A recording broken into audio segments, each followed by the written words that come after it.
Good bets, good times. Here we go.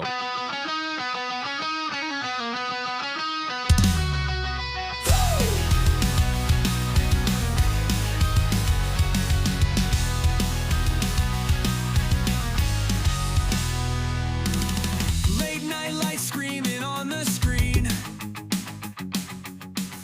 Hey, we're back. This is episode 3. Good bets, good times. Cheers, everybody. Thanks for coming back. I appreciate it. I figured the first 2 episodes, haven't been completely terrible. So why not? We'll keep it going. But yeah, so episode 3, we're going to dive into, we'll talk about what's happening in the world of sports over the past week. There's a lot going on still. Still have the NBA Finals, NHL playoffs, Stanley Cup. Whew, it's been a doozy. And a lot of NFL news. There's some big things happening. Minicamp started. Oh yeah, we'll dive in there. Main topic of the day, though, we're going to start some of our off-season NFL preview episodes. And for this first one, really wanted to dive into off-season coaching changes. Just posted today about how coaching matters, especially when it comes to betting on the NFL, how coaches can affect lines, how they affect our approach, what coaches do we prefer to put money on, which coaches do we want to try to stay away from. 7 head coaches have taken over their new teams, so we'll dive in there a little bit. And yeah, let's dive right in. If you didn't listen last week, we started looking at NFL season win totals and talk through my top 5 season win total bets that I'm eyeing so far. At the time, I had one locked in. That was Bengals under 10.5 wins. I got that a little juiced up at minus 145. That was my first NFL bet of the year officially, which, oh man, that gets me excited. And we got more. We have more to come. We still have, almost 3 months until the season kicks off. So there's still a lot of work to do. And since then, I locked in one more bet. I talked about the Detroit Lions. Their win total sitting at 10.5. I'm on the under. I got that at minus 110 and pretty happy about that one. Literally the day after I recorded this episode, I placed the bet the next day. And then they announced that their Pro Bowl, All-Pro center, Ragnow, retires. And you have that on top of losing both coordinators, a division, the NFC North, that has 3 other teams that are going to be pretty damn good this year. I like the Packers coming out of this division. That's where I'm sitting right now. The Bears, much improved. Ben Johnson, he knows Detroit. We'll talk about him in a little bit. And then the Vikings. Kevin O'Connell can coach, man. It's to be seen what J.J. McCarthy can do from the quarterback position. But, if he can get Sam Darnold to, 14 wins last year? Then got high hopes for the Vikings. NFC North's going to be tough. Detroit's due from some regression. I think their window hasn't fully closed, but I think they're going to have a little speed bump this year. Come a little bit back down to earth. Regress back down to ceiling of 10 wins. Although I could see him hitting 9 and not even making the playoffs. But we will see. Dan Campbell was my boy. He prints money for us. At least he has. I think this year we're going to see a little bit of regression from the Lions. So locked in, Lions under 10.5, minus 110. Then we talked about a few more that we love. Not love, but, are liking. Haven't bet yet. Jets over 5.5. We talked about the Texans under 9.5 and the 49ers under, 10.5 as well. Yep. So that was last week's episode. And this week we'll dive into all of the offseason coaching changes, as I mentioned. But first, let's talk about what's going on in the sports world. Let's start with hockey. Man, this Edmonton, Florida series, it's been electric. Game 1 and Game 2, Edmonton wins at home Game 1. We get a double overtime. Florida comes back, ties the series in Game 2, crushes Edmonton at home in Game 3. Pretty gnarly fight broke out toward the end of that game. And I think if the hockey gods love us, this series is going 7 games. We need 7 games of this series. And Canada's due. Man, Edmonton, they got to pull this out. These are 2 very evenly matched teams. If you're a puckhead, this is your type of series. And then NBA, oh man, Halliburton with the Magic. Oh man, Indiana, how do they keep doing this? Halliburton, game tying, game winners, man, they keep fighting back, down double digits again in the second half. And steal game 1 as a 9.5 point underdog. And then game 2, Thunder come back. They closed it at a 11.5 favorite in that game and just crushed the Pacers. Didn't let up. All the way to the last second of the game, they were scoring points. Feel for all my under bettors. If you bet the under in that game, that last minute was brutal. They weren't letting up. Thunder were piling it on. They could have took the foot off the pedal the last minute, but the over hits by 2 points to end that game. And another thing I wanted to talk about this game 2 in the NBA Finals. Did you guys see this line for game 2? So if you're newer to sports betting, this is something that you really need to pay attention to. And I'll outline what we saw here. But let's go back to game 1. Thunder, minus 9.5 point favorites. They closed that game. Had a big lead throughout, end up losing by 1 point with the Halliburton game winner.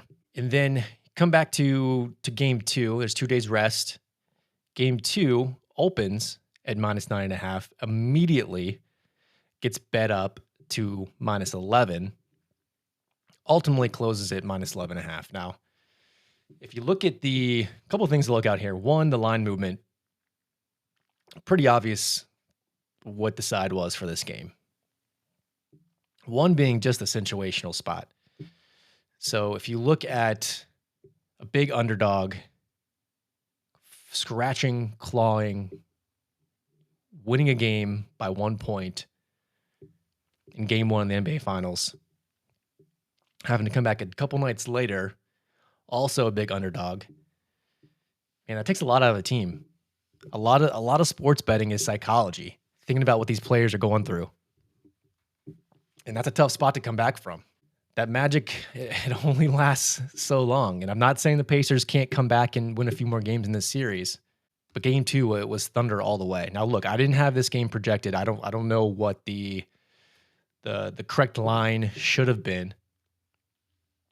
But even if you're not an NBA bettor, if you know how to read markets and understand live movement and betting splits, you could see this game. It moved 2 points. I moved 1.5 points off the opener pretty much immediately. If you look at the betting splits, for most of Saturday and Sunday, there were well over 70% of bets were on the Pacers. So that's red flag number 1. All the bets are on the Pacers. The line moved 1.5 points. So you got to think to yourself, okay, so game 1, Thunder closes at minus 9.5. They lose. Come back game 2, and now they're 11-point favorites. Interesting, huh? And then if you look at the betting splits, as I mentioned, 70% of bets on Indiana. Well over 50, close to 60% of the money was actually on the Thunder. And then the third thing is if you're paying attention to this line movement and you're seeing the betting splits, this is called reverse line movement, when all the bets are on one side and the line moves in the other direction. If you're watching this, And a lot of the day on Sunday before the tip off, the line eventually moved to minus 11.5, and that's where it closed. But you could have got minus 11, and you could have got it at low juice too. That would have been a good bet, because then you're getting CLV, which is how we prefer to grade our bets. It's not always about wins and losses. It's about, did you beat the market? And if you catch this line movement early, you see where the sharp money is at. You see what side is the right side. You get on that minus 11, closes 11.5. You're feeling pretty good. So yeah, that's my little lesson on this NBA game 2.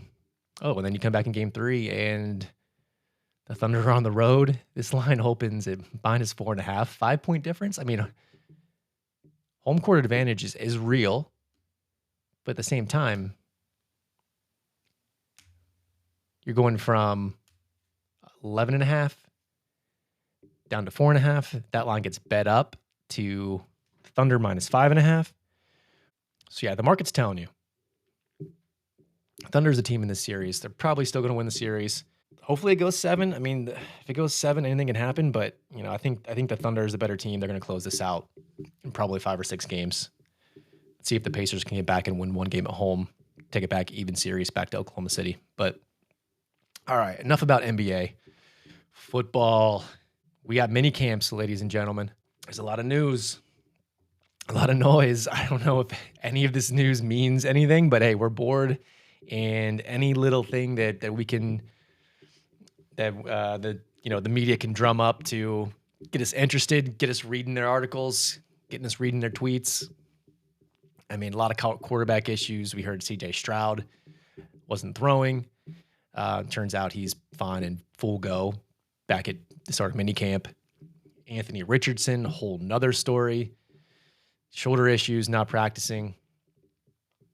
Danny Dimes is going to play quarterback this year in Indianapolis. I mean, looking at the win total of 7.5 hasn't moved any direction with any of this news, So, hey, we'll see what happens. Still just minicamp, still very early. Then you have your holdout situations. Some players with contract issues sitting out mandatory minicamp. Terry McLaurin in Washington, frustrated with the contract situation, not at minicamp. You got AFC North, TJ Watt in Pittsburgh, also wants a new contract, not at minicamp. Cincinnati, Trey Hendrickson, we've talked about. He's been having issues with his contract for a while. Still not playing, not practicing.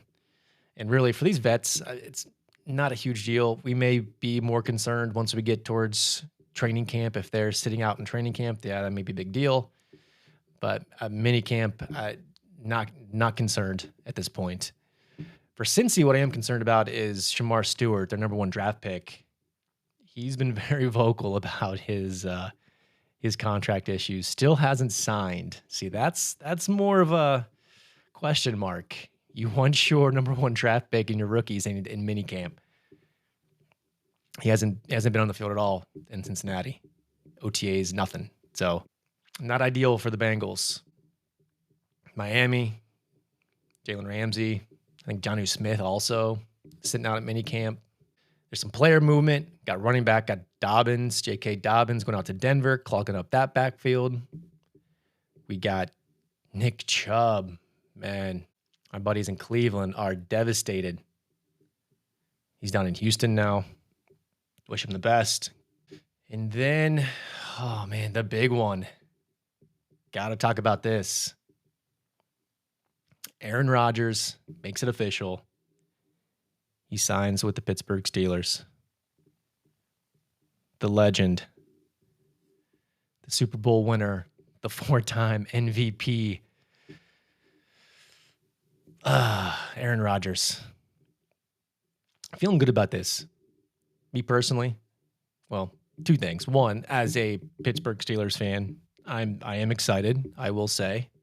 Mike Tomlin isn't going to go into a season. Everyone's saying, hey, the Steelers should hit the reset button. Let's rebuild. Let's let Mason Rudolph play quarterback. Let's win 4 or 5 games and draft a quarterback next year. Listen, that's not the Steeler way. they're going to try to win every single season. They're not going to try to tank. If they have an opportunity to bring in a veteran future Hall of Fame quarterback, they're going to do it. Mike Tomlin's not going to let that losing season streak end anytime soon. There's a window with that defense that he has right now. And, I'm bullish on Aaron Rodgers. Not going to lie. He had the Achilles in New York. Year 1, came back. Year 2, they only won 5 games, but, there's a lot wrong with that team. Aaron still played pretty well. Started off slower towards the beginning of the season, played pretty well down the stretch. Still making the throws. We'll see what happens. I think he's in a good spot. But, yeah, I think that's all of the major, if you can call it major, somewhat interesting NFL news coming out of the past week. And there will be more. Minicamp's just started. He's still got, 6-7 weeks before training camp actually starts. So there's still work to be done. And we haven't even touched on college football yet. That's coming next week. But yeah, let's dive in here. So big topic of the episode is coaching.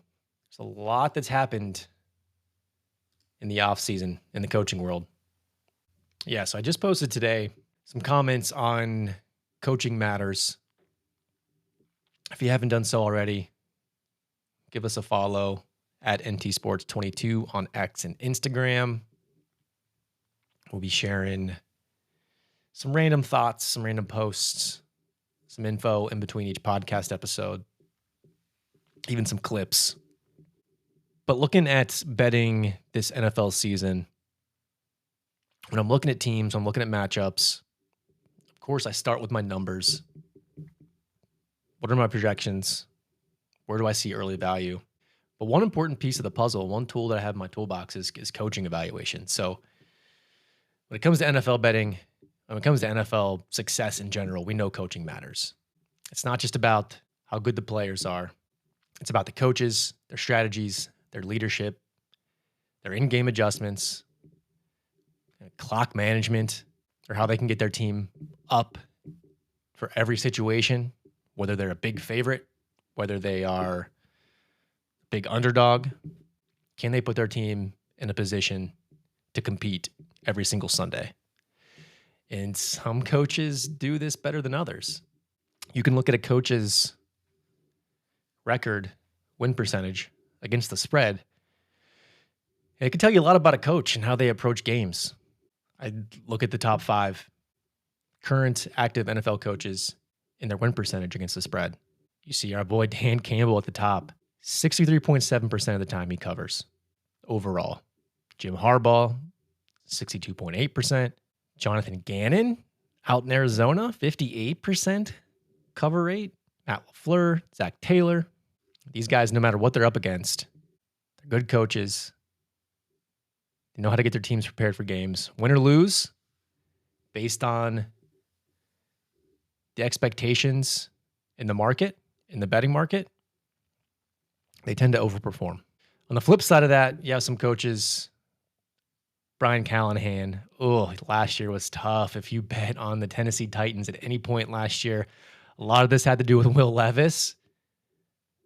I think this number is going to improve. I'm actually very pro Titans this year. I cannot wait to bet some Titans.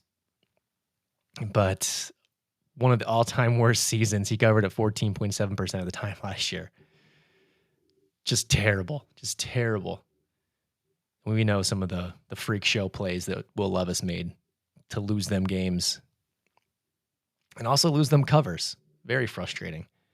Mike McDonald, also first-year coach, only 41% last year up in Seattle. Raheem Morris, same thing. First-year coach in Atlanta last year, only 42%. Stefanski in Cleveland, been there a while. Still, his record is 43% against the spread. Brownies tend to underperform based on market perception. On this list as well, Dave Canales. So as you can see, some first-year head coaches. Keep that in mind as we continue this podcast and talk about some of the coaching changes this year. Expectations tend to be a little high with some of these first-year head coaches. The market tends to overvalue first-year head coaches, so there could be some opportunity there when we're betting throughout the season.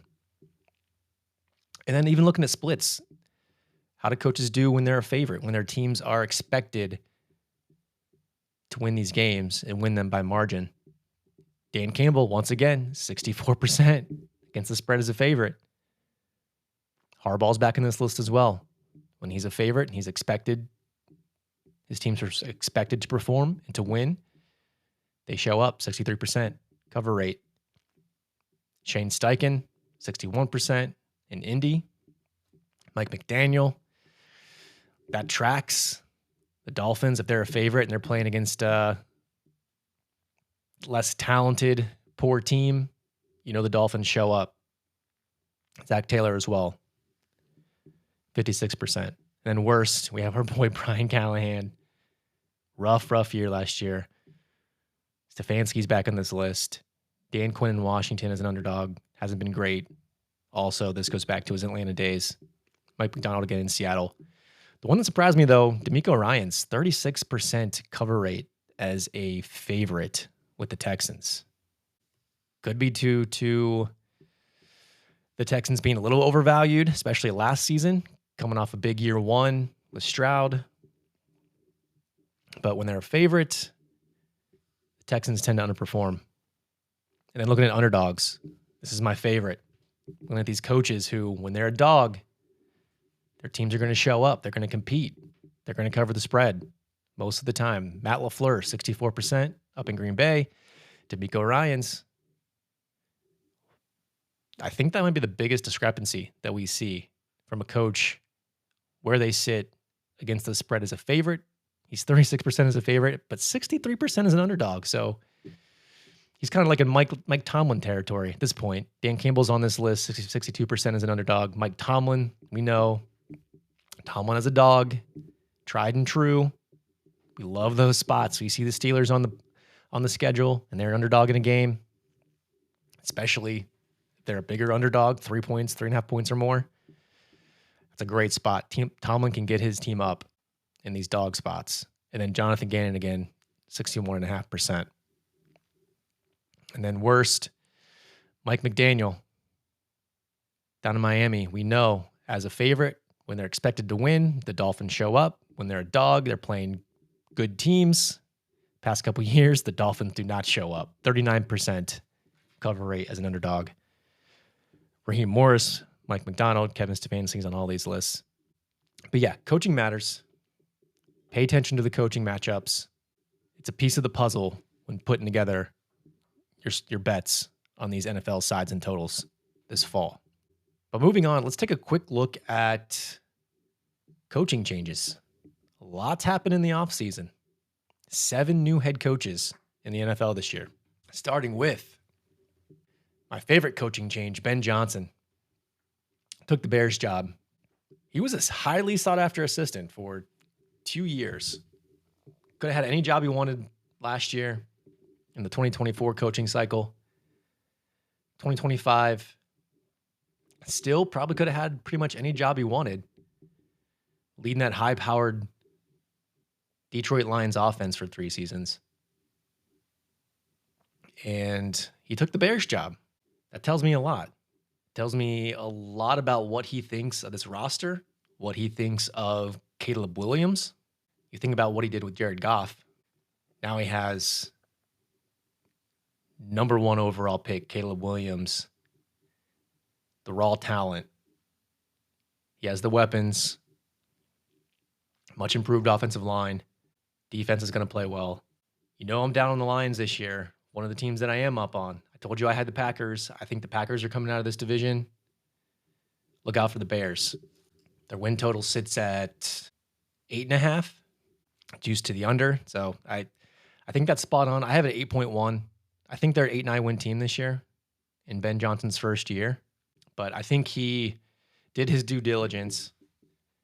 He had a lot of opportunity. He chose Chicago. So look out for the Bears. Next up, my second favorite coaching hire, Liam Cohen, Mr. Duval himself. Say what you want about Liam Cohen. This dude can run an offense. Just look what he did with Baker Mayfield. We thought Dave Canales resurrected Baker Mayfield's career 2 years ago. And the Bucs came back and put up numbers under Liam Cohen. Anywhere he's been, he comes from the McVay coaching tree. We know how that goes. And any position he's been in, whether it's OC at Kentucky, Tampa, LA, his team's put up numbers. So very optimistic about this. He takes over another position with a former number 1 pick in Trevor Lawrence. And they have weapons. They got Brian Thomas, Travis Hunter. They got a loaded backfield. Got ETN. They just drafted Tootin. So I'm loving the Jaguars this year. Their win total is only at 7.5. This is one of the ones I've been eyeing up as well. I have it. Oh man, I only have it at 7.7. As we get closer to the season, I may make some adjustments here. I may get on the Jaguars. I don't know if I'll get on their win total. I think it's spot on, but I think there could be some value elsewhere. If you want to look at plus 160 to make the playoffs, we got plus 275 to win the division. So I think there's some opportunity there. I'm liking Liam Cohen to Jacksonville. Next up, Mike Vrabel is back. Our ATS darling, Mike Vrabel. He surprisingly didn't make my top 5 list of coaches who cover the spread, but Vrabel as a dog, he's up there with Tomlin as a dog. We love betting Mike Vrabel. His teams show up, whether they're a favorite or a dog. Ooh, we love betting Mike Vrabel, and I do like the Patriots this year, especially against the spread. I'm not on their win total. It's sitting at 8.5. I have him at 7.9. Might adjust that a little bit, but I think 8.5 spot on. Juiced up to the over at minus 115 is what I'm seeing. But he comes in. He's got a quarterback in Drake May. He showed what he could do last year. They added some more weapons on the offensive side, the receiver position especially, the running back position with my boy Travion Henderson from Ohio State. Stephon Diggs doing his thing in the offseason, but showing up to camp. And we know he's going to coach up this defense. So, high in the Patriots. This is still the Bills division. I think 8-9 wins is the ceiling for the Patriots this year. But I guarantee you, I haven't seen a lot of the lines yet for the season. But we're going to be betting some Mike Vrabel on the Patriots this year. Guarantee you that. Next up, Pete Carroll. Ooh. This one was interesting. I don't know. I don't quite understand the direction the Raiders are heading at this point. I thought for sure the Raiders were going to be in tank mode, rebuild mode. They weren't in the running for a quarterback this year. As we saw, the top end of the draft at the quarterback position wasn't too great. With Cam Ward going 1 and then not really much else happening after that. But they brought in Geno. They brought back 73-year-old Pete Carroll. They got Genty at running back. I mean, I don't have a lot to say about the Raiders. I'm not super optimistic about the Raiders. I don't really care about the Raiders this year. I don't know if they brought in Pete as a kind of a bridge coach. I don't know what they're doing. I don't know what their plan is. That's all I have to say about Las Vegas. We'll see what happens here. Good luck. Good luck, Pete. Moving on. Kellen Moore. Another interesting one. He's bounced around as OC. Been successful pretty much everywhere he's been. Super Bowl winner last year in Philadelphia. Takes over down in New Orleans. With Derek Carr retiring, he goes and takes Tyler Shook in the second round. We'll see if he's his guy. Not very high in the Saints. That the roster's not too great. Shook may play decent. He may be the guy in New Orleans, but this year's not going to be the most exciting season for the Saints. Their win total is sitting at 5.5. It is juiced up to the over at minus 115. I got him at 6. I mean, I'm actually, according to my numbers, I'm seeing value on the over 5.5 there, but I I got to dig in a little bit more. I can't justify that. I will say, Kellen Moore came in, and of all the quarterbacks that got drafted in this draft, he takes Shook in the second round. I wasn't expecting that. So he must see something. Let's see if he can work with them. Let's see how he does this year. Let's see if the Saints can win 5 games. The division is one of the weaker divisions in the league. So, 5-6 wins isn't out of the question, but we'll see. Not super optimistic about the Saints. And then Aaron Glenn. Aaron Glenn going to the New York Jets. Former defensive coordinator in Detroit. Played for the Jets. Was the D coordinator in Detroit for 4 seasons, it looks like. And I think this is a good culture fit in New York. They need an Aaron Glenn to come in. Someone who has history with the team, understands New York, can try to turn this thing around. I am higher in the Jets. I mentioned last week in the episode that I've been eyeing up that Jets over 5.5. The market agrees, I think. Looks like it's still sitting at minus 140, so it's expensive 5.5. I have them at 6.5. I think there is talent on this roster. They're going to have a good running game. Fields is going to make plays, I think enough to win 6 or 7 games. And I think Aaron Glenn comes in and slowly begins to change the culture of the New York Jets. I think he's going to be a better head coach than he was defensive coordinator. I mean, you look at the Lions just getting carved up in the playoffs last year against Washington. I know they had some injuries last year on the defensive side of the ball in Detroit, so not all on him, but, we'll see what happens in New York. More optimistic on Aaron Glenn and the Jets. This is going to be an interesting one. I don't think this will be the same old Jets. I think that's it. Did we cover everybody? Oh, no. I almost forgot. How could I forget the Dallas Cowboys? Mr. Brian Schottenheimer, son of the legend, Marty Schottenheimer, comes in after being offensive coordinator from the Cowboys. Past 2 seasons under Mike McCarthy. They had a great year in 2023. Last year, obviously, Dak gets hurt. Rough season for the Cowboys last year. But kind of torn. I mean, this is Dallas, man. It's as dysfunctional as it gets. Like I said, it says a lot that you look at a guy like Ben Johnson choosing to go to Chicago. I imagine he could have went to Dallas. Dak Prescott, CeeDee Lamb, just traded for George Pickens. Solid. Some talent on defense, not a great defense, but they have some talent on that side of the ball as well. I don't know what to make of the Cowboys. Their win total is at 7.5. It is expensive at minus 145. I do lean to the over there at 7.9. That's mostly because of the division. I do think the Commanders regress a little bit in Jaden Daniels' second year. I think the Eagles, I mean, their win total is 11.5. I think they're a 10-11 win team next year, coming off that Super Bowl win. Again, losing their offensive coordinator. A little Super Bowl hangover there. And then the Giants will be, on the up and up. They're better. They're a better team this year than they were last year, especially at the quarterback position, obviously. So I can see the Cowboys getting to 8-9 wins just with the talent on the offensive side of the ball, with a healthy Dak and that receiving core. Consistency at the offensive coordinator position, with Brian Schottenheimer now taking over the head coaching spot. We'll talk more about the NFC East in future episodes. Cowboys, pretty neutral on the Cowboys right now. More to come there. So yeah, that does it. As I mentioned, coaching changes, they do matter for the season outlook for these teams.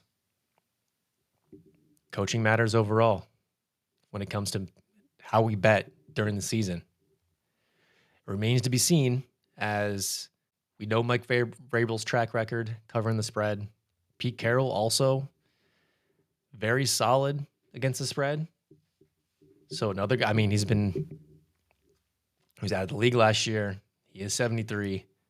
Let's see what he can do in Vegas. But watch out for some of these other coaches.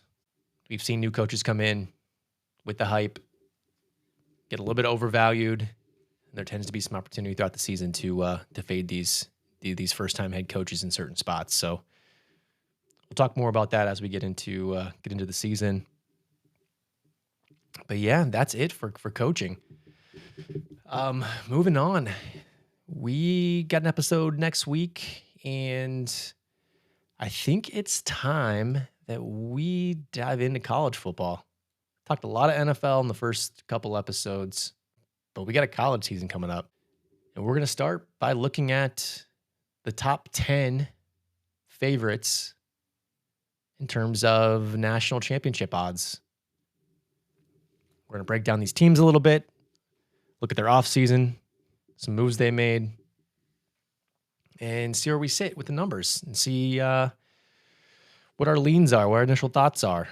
So that's it, folks. Once again, thanks for coming to hang out. Check us out on the socials.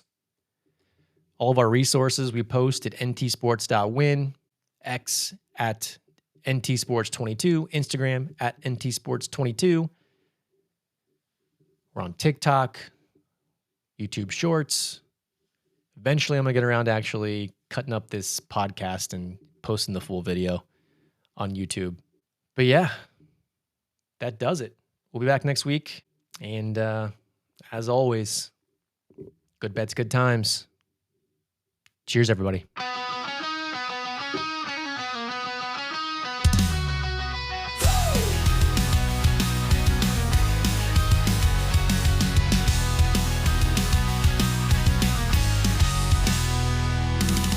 Late night lights screaming on the screen. Heartbeats race, it's a vivid dream. Chasing numbers like they're gold to keep. No time for bed, we don't ever sleep.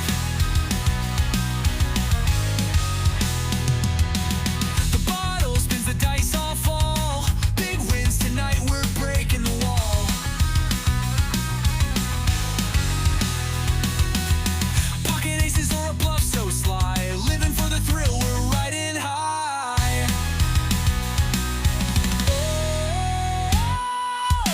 Risk it all for the crown. Raise the stakes, take a drink, don't back down. Living in the green, we're doing fine. Big bets with the boys, we're legends tonight. Oh, we're legends tonight. Hometown legends, tales are told. Bold decisions, hearts of gold. Trading shouts and plans whispered tight. Rolling through this electric night. Fate's a joker and luck's our friend. Betting through till the game ends. We ride this wave, nothing is set. Life's a gamble, place your bet.